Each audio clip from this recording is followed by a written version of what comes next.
Γεια σας αγαπητοί μας φίλοι και καλώς ήρθατε στο κανάλι μας. Είμαι ο Αργέρης και το σημερινό μας μήνυμα έχει τίτλο «Η αληθινή προφητεία».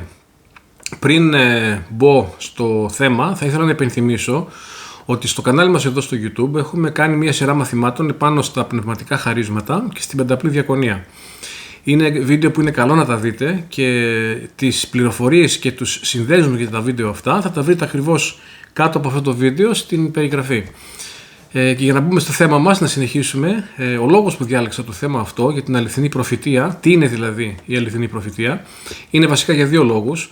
Ο πρώτος είναι ότι το προφητικό χάρισμα είναι ένα από τα ισχυρότερα εργαλεία που έχει δώσει ο Θεός στο σώμα της Εκκλησίας και δυστυχώς δεν χρησιμοποιείται σωστά. Ο δεύτερος λόγος είναι ότι εξαιτίας της άγνοιας το προφητικό χάρισμα έχει κακοποιηθεί τόσο πολύ που αντί να αποτελεί ευλογία για το σώμα του Χριστού, έχει καταντήσει να γίνει αγκάθι. Γι' αυτό λοιπόν θα προσπαθήσω να εξηγήσω και να εμβαθύνω επάνω στο θέμα αυτό, τι είναι πραγματικά αληθινή προφητεία, και θα ακολουθήσει την ερχόμενη εβδομάδα ένα μήνυμα επάνω στους αληθινούς προφήτες. Γι' αυτό μην το χάσετε. Θα ξεκινήσω διαβάζοντας κάτι από τις παροιμίες. Είναι παροιμίες 15 και δάφη 23. Χαρά στον άνθρωπο για την απόκριση του στόματός του και ένας λόγος στην ώρα του πόσο καλός είναι. Πόσες φορές είχες ανάγκη να ακούσεις ένα λόγο και ο Κύριος σου το μίλησε την κατάλληλη στιγμή. Να μην ξεχνάμε ότι ο Κύριος μιλάει από το πρώτο κεφάλαιο της Γένεσης μέχρι το 22ο κεφάλαιο της Αποκάλυψης. Ο Θεός βασικά μιλάει σε όλη τη βίβλο και πολλοί από εσάς ενδεχομένως να είχατε άσχημες εμπειρίες από το προφητικό και το καταλαβαίνω απόλυτα αυτό. Αυτό συμβαίνει επειδή ο προφητικός λόγος όταν δίνεται, αυτό γίνεται από ατελείς ανθρώπους και κάποιες φορές γίνονται λάθη. Αυτό όμως που δεν πρέπει να ξεχνάμε είναι ότι ο Θεός δεν σταματά να μιλά και σίγουρα ο Θεός δεν κάνει λάθη. Υπάρχουν κάποια πολύ βασικά γνωρίσματα που χαρακτηρίζουν την αληθινή προφητεία. Θα αναφερθώ σε 3 από αυτά τα γνωρίσματα, τα οποία τα θεωρώ και τα βασικότερα. Το πρώτο είναι ότι η αληθινή προφητεία είναι ακριβής. Όταν ο Κύριος μιλάει μέσω ενός ανθρώπου και απευθύνεται σε άλλους ανθρώπους, μιλάει επακριβώς. Θα αναφερθώ σε μία από τις φοβερότερες προφητείες που υπάρχουν μέσα στη βίβλο όσον αφορά την ακρίβεια με την οποία έχει διδοθεί, και είναι όταν ο προφήτης Σαμουήλ, που από μικρός είχε μάθει να ακούει τη φωνή του Κυρίου, προφήτευσε στο Σαούλ την πρώτη φορά που το συνάντησε. Ο Σαούλ τότε έψαχνε τα γαϊδούρια που έχασε ο πατέρας του και πήγε να δει μήπως ο προφήτης ήξερε κάτι. Διαβάζω Α Σαμουήλ κεφάλαιο 10 και δάφιο 1. Τότε Σαμουήλ πήρε τη φιάλη του λαδιού και έχισε λάδι επάνω στο κεφάλι του και τον φίλησε και είπε: «Δεν σε έχρισε ο Κύριος άρχοντα επάνω στη κληρονομιά του?» Βλέπουμε εδώ τώρα τον Σαμουήλ που έχρισε τον Σαούλ σαν βασιλιά ιδιωτικά, αλλά το ίδιο το κάνει αργότερα και δημόσια. Του δίνει βέβαια και τον προφητικό λόγο για να του δείξει ότι ο Κύριος πραγματικά το μιλάει. Και διαβάζω από το Α Σαμουήλ κεφάλαιο 10 τα εδάφια 2 έως 6. «Αφού αναχωρήσεις από μένα σήμερα, θα βρεις 2 ανθρώπους κοντά στον τάφο της Ραχήλ προς το συνοριακό σημείο του Βενιαμίν στη Σελσά. Και θα σου πούν: βρέθηκαν τα γαϊδούρια που πήγες να ζητήσεις. Και να, ο πατέρας σου, αφήνοντας τη φροντίδα των γαϊδουριών, υπερλυπάται για σας, λέγοντας: τι να κάνω για το γιο μου? Και αφού προχωρήσεις από εκεί, θα έρθεις μέχρι τη βελανιδιά του Θαβόρ και εκεί θα σε βρουν 3 άνθρωποι που ανεβαίνουν στο Θεό στη Βεθήλ.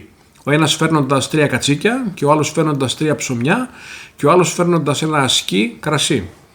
Και θα σε χαιρετήσουν και θα σου δώσουν 2 ψωμιά, τα οποία θα δεχθείς από τα χέρια τους. Ύστερα από αυτά θα πας στο βουνό του Θεού, όπου είναι η φρουρά των Φιλιστέων. Και όταν πας εκεί στην πόλη, θα συναντήσεις μια ομάδα από προφήτες που θα κατεβαίνουν από τον ψηλό τόπο με ψαλτήρι και τύμπανο και αυλό και κιθάρα μπροστά από αυτούς και θα προφητεύουν. Και θα έρθει πάνω σου το πνεύμα του Κυρίου και θα προφητεύσεις μαζί τους και θα μεταβληθείς σε άλλον άνθρωπο». Βλέπετε πόσο φοβερή ακρίβεια έχει αυτός ο λόγος, και φυσικά διαβάζοντας την συνέχεια της ιστορίας, ο λόγος επαληθεύεται ακριβώς, όπως ακριβώς το μίλησε ο Σαμουήλ. Όταν ο Κύριος θέλει κάτι, απλά το μιλάει. Όταν λοιπόν ο Κύριος θέλει να κάνει κάτι στη ζωή σου, το μιλάει, και η δύναμη του Κυρίου είναι διαθέσιμη μέσα σου, ώστε να δεις το λόγο αυτό να εκπληρώνεται και να αλλάζει η ζωή σου. Αυτό λοιπόν ήταν το πρώτο χαρακτηριστικό. Ο αληθινός η αληθινή προφητεία είναι ακριβής. Πάμε στο δεύτερο χαρακτηριστικό. Η αληθινή προφητεία φέρνει ενθάρρυνση. Πάμε ξανά στο Α Σαμουήλ, κεφάλαιο 10, στο εδάφιο 15. Και ο θείος του Σαούλ είπε: «Ανάγγειλέ μου σε παρακαλώ τι σας είπε ο Σαμουήλ». Και ο Σαούλ είπε στο θείο του: «Μας είπε με σιγουριά ότι τα γαϊδούρια βρέθηκαν». Το λόγο όμως για τη βασιλεία που το είπε ο Σαμουήλ δεν του το φανέρωσε. Βλέπετε ότι ο Σαούλ δεν είπε στο θείο του τι έγινε. Αναρωτιέστε γιατί? Πάμε λίγο πιο πίσω, στο κεφάλαιο 9. Α Σαμουήλ 9, εδάφιο 2. Και αυτός είχε ένα γιο, εκλεκτό και ωραίο, που ονομαζόταν Σαούλ. Και δεν υπήρχε ωραιότερος άνθρωπος από αυτόν. Από τους ώμους του και πάνω προεξήχε από ολόκληρο το λαό. Βλέπουμε δηλαδή εδώ από την περιγραφή που μας δίνεται ότι ο Σαούλ ήταν ένας όμορφος άντρας που ξεχώριζε μέσα στο λαό του Ισραήλ. Και ο Σαμουήλ πρόκειται να εκλέξει βασιλιά για το λαό. Διαβάζω Α Σαμουήλ κεφάλαιο 10, εδάφια 20 με 22.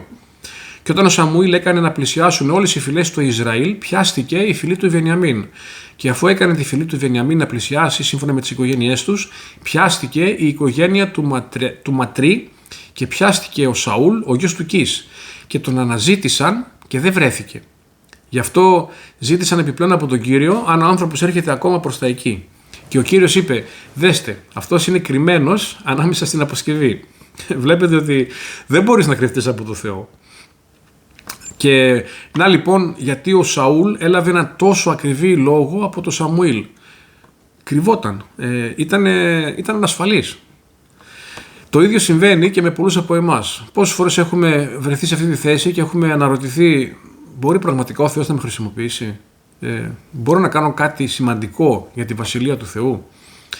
Γι' αυτό λοιπόν δίνεται ο προφητικός λόγος στον Σαούλ για να τον ενθαρρύνει. Και αυτό ακριβώς είναι η προφητεία. Ο τρίτος λόγος, το τρίτο χαρακτηριστικό, είναι ότι η αληθινή προφητεία εκπληρώνεται. Διαβάζω Α Σαμουήλ, κεφάλαιο 10, εδάφιο 9. Και όταν γύρισε τα νότα του για να αναχωρήσει από το Σαμουήλ, ο Θεός του έδωσε μια άλλη καρδιά.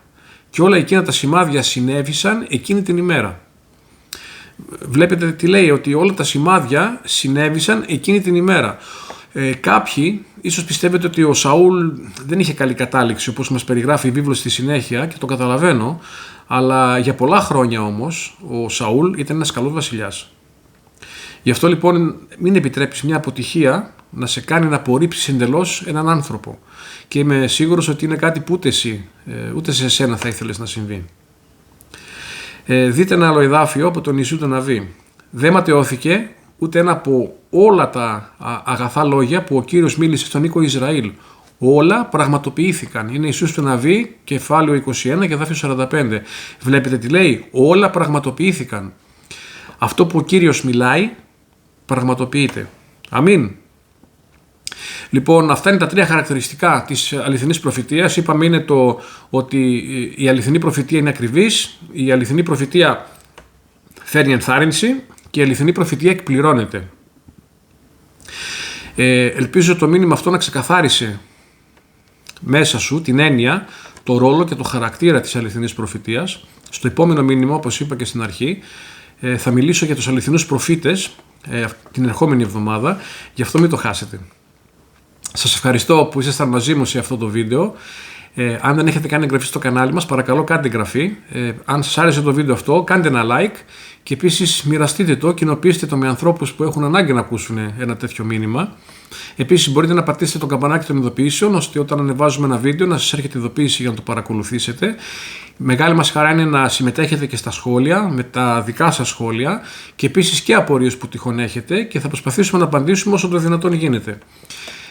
Επίσης, να υπενθυμίσω ότι στις πληροφορίες, στην περιγραφή του βίντεο, που είναι ακριβώς κάτω από το βίντεο, θα βρείτε όλες τις πληροφορίες για εμάς, για το κανάλι μας, για τη σελίδα μας στο Facebook.